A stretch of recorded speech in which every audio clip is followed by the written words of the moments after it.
بسم اللہ الرحمن الرحیم۔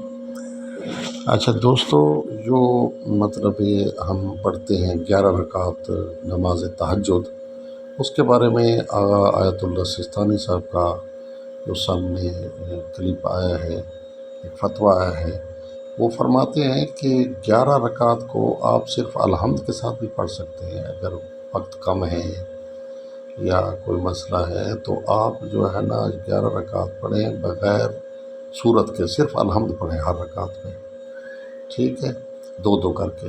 اور آخری جو نماز 2 رکعت شفع ہے اس میں قنوت نہیں ہے، لیکن نماز وتر جو 1 رکعت پڑھنی ہوتی ہے اور بیٹھ کر 2 رکعت پڑھنی ہوتی ہے تو اس میں جو ہے نا قنوت مستحب ہے۔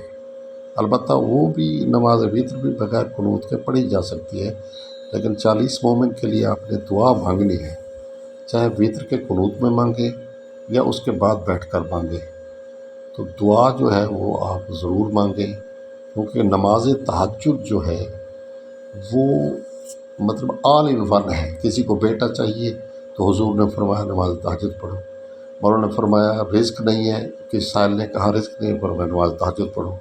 اچھا مشکلات ہیں دنیاوی، نماز تہجد پڑھو۔ تو فرمایا کہ اولاد نہیں ہے، دشمن کا خطرہ ہے، نماز تہجد پڑھو۔ روزی کم ہے، نماز تہجد پڑھو۔ بے روزگاری ہے، نماز تہجد پڑھو۔ سب